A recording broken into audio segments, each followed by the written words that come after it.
Nós temos nesta liturgia detalhes mais exaustivos possíveis. Normalmente escrevia-se pouco naquele tempo, porque não havia a possibilidade de se estender demasiadamente na escritura, porque não eram profusos os pergaminhos como são hoje os papéis. E, portanto, tudo se fazia de forma sintética. A escrita era muito concentrada para evitar justamente que se gastasse muito papel, aliás, muito pergaminho. E nós vemos que a própria escritura, ela poderia ter sido muitíssimo mais extensa, e ela é comprimida. E a história toda do povo eleito e a história do próprio Nosso Senhor é concentrada de uma maneira toda especial. E, entretanto, no que diz respeito à paixão, nós vemos esta profusão de detalhes e vemos os detalhes serem narrados com sentimento, porque eram horas muito importantes para a humanidade.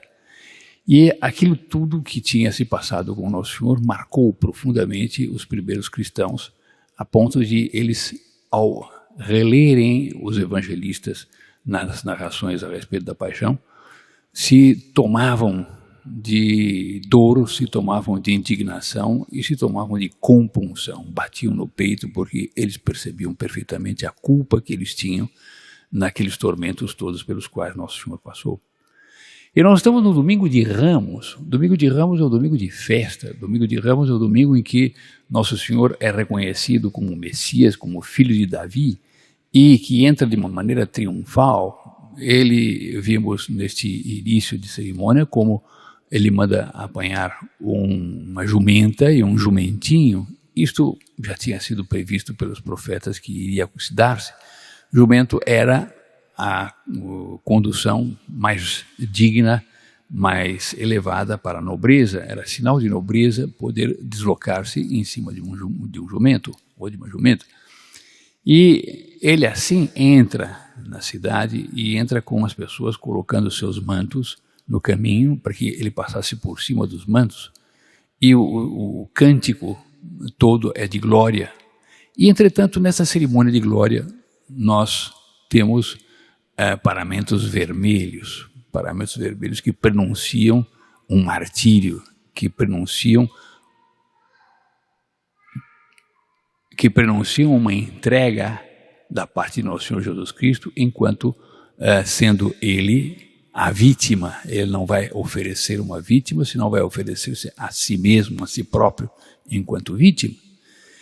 E é nesse momento, justamente, que de festa, de alegria, etc., que dá-se esta liturgia, onde nós vemos que a paixão de Nosso Senhor é o cerne dessa liturgia. A liturgia começa, em sua parte móvel, com uma leitura do profeta Isaías. O profeta Isaías traz um paradoxo na sua afirmação, porque ele começa dizendo que Deus deu a ele uma língua adestrada para que ele pudesse dizer palavras de conforto, e que toda manhã, quando ele desperta, Deus excita o ouvido dele, a audição dele, e ele não resiste e nem volta atrás. Aqui já começa uma certa perplexidade, porque Deus abre os ouvidos dele, ele não resiste nem volta atrás e oferece as costas para que batam nele à vontade e que lhe arranquem a barba. Que paradoxo é esse? Que parece até contradição, e entretanto não é contradição. É bem compreensível. O homem é um monolito de lógica. O homem é uma pedra só em matéria de lógica, e o homem não age senão de acordo com seus princípios. E ele, se tem de agir de acordo com suas inclinações ele vai mudar os seus princípios para ajustar as inclinações que tem. Se ele tem fé e é tocado pela graça e resolve seguir o caminho da virtude, o caminho da santidade, ele vai também mudar de princípios, mas os princípios que movem o homem a um caminho, a um rumo, esses princípios têm que estar inteiramente adequados à ação que o homem vai exercer. Caso contrário, se produz uma dilaceração dentro do homem insuportável. Então, o homem adequa os princípios à sua ação. Por isso que um autor francês célebre dizia: ou o homem vive como pensa, ou acabará por pensar como vive. Mas haver uma dicotomia, haver um choque entre o que a pessoa pensa e o que a pessoa faz, isto não acontece. Isto o homem dará uma solução para que as ações se tornem inteiramente harmônicas com o seu interior, com os seus princípios. E Isaías é chamado para chocar os princípios errados de toda uma era histórica, de todo um povo, de toda uma nação. E Deus adestra a língua dele, dá a ele força para ele falar bem. Deus dá a ele sabedoria para encontrar as palavras de conforto, para confortar. Por que confortar? Ele vai chocar. E se fala em conforto, sim, é o que mais conforta alguém, é fazer com que este alguém adeque os seus atos, a sua vida aos princípios verdadeiros. Porque o homem, quando está inteiramente de acordo com a reta consciência, com os mandamentos da lei de Deus, com a vontade de Deus, o homem, quando está inteiramente dentro dos caminhos de Deus, aí é que ele está com conforto, aí é que ele está consolado, aí é que ele tem paz de alma. A paz de alma não se compra em nenhuma loja, a paz de alma não se obtém em nenhum banco, a paz de alma não se obtém em nenhuma grande função, ou grande cargo, ou grande projeção. A paz de alma se obtém na inocência da consciência. Inocente é aquele que tem, por sua inocência, paz de alma e tem paz de consciência. E por isso conforto. Conforto à pessoa abatida, aquele que está abatido, muitas vezes está abatido por um choque entre suas paixões e seus princípios. Diz ele: o Senhor abriu meus ouvidos. Sim, porque Deus dá a ele uma missão de chocar. Deus dá a ele a missão de ser pedra de escândalo. Deus dá a ele a missão de contradizer os costumes, de contradizer as ideias, de contradizer os erros que existiam no tempo. E isso é preciso que ele tenha ouvidos muito agudos para entender o que Deus quer dele, para entender o que ele deve dizer. E ele diz: não lhe resisti. Porque, é claro, a natureza dele mesmo tinha seus sobressaltos, mas eu vou ter de dizer essas coisas? Eles me matam. Eu vou ter de contradizê-los? Senhor, escolha outro, não a mim. Não, ele diz: não lhe resisti, nem voltei atrás. E o que aconteceu? Ofereci as costas para me baterem, as faces para me arrancarem a barba, não desvie o rosto de bofetões e cusparadas. É uma pré-figura do que vai acontecer com o Nosso Senhor, como vemos no Evangelho de hoje. Mas é uma pré-figura de tudo que a igreja sofreu ao longo dos séculos, ao longo dos tempos. A igreja, quando foi atacada, não foi senão atacada por causa da sua integridade. O problema é justamente este: quando uma era histórica resolve seguir os caminhos tortuosos do pecado, do desvario de suas paixões, do seu inteiro ateísmo, a consequência é de se revoltar contra aqueles que são o peso da consciência para eles. A consequência é de fazer desaparecer diante de si aquilo que se constitui uma voz que clama, uma voz que orienta, uma voz que adverte: não te é lícito, não te é lícito, cuidado. E essa é a igreja querendo confortar. E é por isso que a igreja vem sofrendo ao longo dos séculos o que nosso Senhor Jesus Cristo sofreu em sua paixão. Nós estamos atravessando dias de sofrimento da igreja, mas não nos iludamos. A igreja não sofreu só hoje, nem sofreu ao longo destes ou daqueles períodos. A igreja sofreu ao longo de toda a história.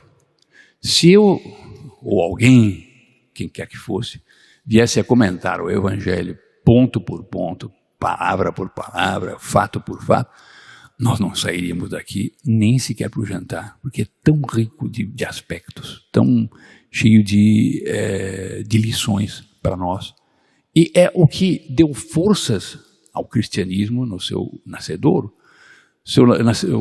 O cristianismo nasceu com base na paixão de Nosso Senhor.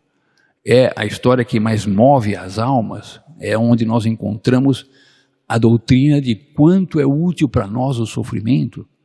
O sofrimento parece ser um dragão que é contrário à nossa salvação. E não é verdade.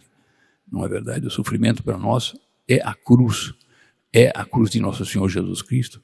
E por isso, no frontispício das igrejas, no alto dos presbitérios, no altar, sempre está a cruz de Nosso Senhor, e Ele com os braços estendidos e preso, pregado nessa cruz, para nos lembrar o quanto a cruz, o quanto o sofrimento nos faz bem. Porque nós, não é por pecado original, porque os anjos que caíram não tinham pecado original. E Adão e Eva, quando pecaram, também não tinham pecado original. Nós, enquanto criaturas, em estado de prova, se não agirmos com todo o cuidado, nós temos a tendência de nos fechar sobre nós mesmos. Com o pecado, isso aumenta em não sei que proporções, porque a tendência nossa é de nós nos fecharmos em nosso egoísmo. Quando nós constituímos família, nós vamos querer fazer por nossa família de tudo, e inclusive às vezes prejudicando os bens dos outros. Por quê? Porque é preciso manter a minha família a qualquer preço. E assim a tendência nossa vai ser de fecharmos nossas almas sobre si mesmas. E o que faz com que nossas almas se abram e se voltem para Deus é o sofrimento. O sofrimento é, por assim dizer, o 8º sacramento, como alguém muito bem dizia. E é um sacramental, por assim dizer, que faz com que nós trilhemos o caminho verdadeiro. Por que eles agiam assim, e vivendo de forma tão forte, tão vigorosa, em torno da paixão de Nosso Senhor? Será que isto era só para aquele tempo? Não nos esqueçamos. Está dito na Escritura, verba tua manet in aeternum, a tua palavra permanece eternamente. A palavra de Deus é eterna, ela não muda, ela é sempre a mesma e ela serve para todas as épocas. Serve para os dias de hoje? Sim, serve para os dias de hoje. Não é, portanto, uma pura recordação, não é uma lembrança mais ou menos como alguém que comemora um aniversário ou que comemora o nascimento de uma pessoa que já morreu. Não, não é isso. É mais do que isso, é viver as mesmas graças que foram distribuídas a todos naquele momento da paixão. É reviver aquilo e aproveitar dos momentos em que Nosso Senhor Jesus Cristo comprou para nós a nossa salvação. E esta paixão assim exposta nos ensina que nós vamos caminhando em nossa vida de maturação em maturação. Quanto mais nós vamos vivendo, mais maturados vamos ficando. Porque ainda nos dias de hoje, que já se fala em uma ciência que poderá levar o homem a uma idade de 120 anos, e então a média de vida poderá ser entre 100 e 120 anos, está bem? Vamos prolongar a nossa experiência de maturidade. Porque a vida é feita de dramas, a vida é feita de sabores. Ela não tem só alegria. Tem suas alegrias, mas ela é um misto de alegria e de sofrimento. E é essa a liturgia de hoje. Alegria, cânticos magníficos, as palmas para relembrar a entrada gloriosa de Nosso Senhor e, entretanto, o que se considera é a paixão dele. E por que isto? Porque é no sofrimento que nós nos tornamos mais maduros. Maduros para quê? Para a eternidade, porque nós estamos aqui de passagem. Então, se fosse só alegria, nós seríamos como um botão de rosa que não desabrocha. Se fosse só alegria, nós seríamos como um arbusto que não cresce. Se fosse só alegria, nós seríamos como um bebê que permanece bebê até a hora da sua morte. Não, nós crescemos, nós nos desenvolvemos e vamos enfrentando os problemas da vida. E os problemas da vida fazem com que nós nos explicitemos mais, com que nós adquiramos mais forças, com que nós adquiramos mais experiência, com que nós penetremos mais nos acontecimentos, tenhamos mais discernimento, tenhamos, portanto, mais vida, por incrível que pareça. Que vida? Vida sobrenatural. O sofrimento nos faz mais santos. O sofrimento nos santifica. E quando chega a hora da morte, bem ao contrário do que a grande maioria imagina, que é a tragédia das tragédias, essa é a hora do grande lance. Essa é agora a hora da grande opção. Essa é a hora de abandonar tudo. Essa é a hora de assimilar e de abraçar a eternidade, de abraçar a nosso Senhor Jesus Cristo e a vida feliz. Essa é a hora da nossa vida. Mas tudo isso é bonito teoricamente. Tudo isso é bonito pensado em doutrina. A doutrina é estupenda. Mas o concreto é que chega a hora da morte, como chega a hora da aflição, nós aí nos damos conta de como somos nada. Nós aí nos damos conta de quanto somos insuficientes. Nós aí nos damos conta de que não temos forças. Pois bem, essa é a hora em que o homem mais reconhece que tudo vem de Deus. Essa é a hora em que ele não tem uma inclinação tão grande como antes de ser um homem extraordinário e triunfante.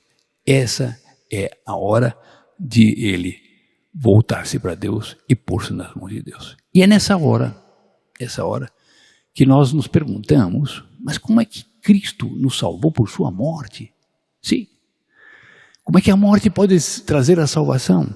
Sim. É um momento de maior pobreza de nosso Senhor Jesus Cristo. E é um momento que nós também passamos, nossa morte, onde nós nos manifestamos impotentes, desfeitos de nós mesmos. São Paulo, na segunda epístola aos Coríntios, diz que ele insistiu com nosso Senhor Jesus Cristo que arrancasse dele o aguilhão que o atormentava. E ele diz, não. Nosso Senhor diz, basta-te a minha graça, porque minha força e todo o meu poder se manifestam na fraqueza. Está em segunda epístola de São Paulo aos Coríntios, 12, 9. E é no momento em que nós aqui, dentro desta recordação da paixão, que ouvimos, meu Deus, por que me abandonastes?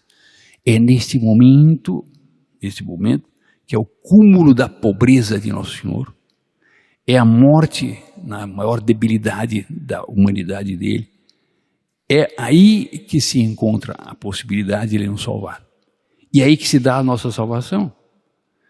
É dessa altura que ele mesmo disse, quando eu for elevado ao madeiro, atrairei o mundo inteiro a mim.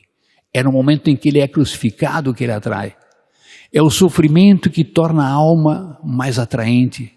É o sofrimento que faz com que a alma se torne mais pura, se torne mais de Deus. E é através do sofrimento que um pai de família vai atrair mais a seus filhos. Que a mãe de família vai fazer mais bem a seus filhos. É na hora do drama, é na hora do enfrentar-se com situações difíceis, às vezes até na hora de uma doença incurável que se arrasta ao longo de meses ou de anos, é ali que a influência do pai vai ser maior, é ali que a influência da mãe vai ser maior.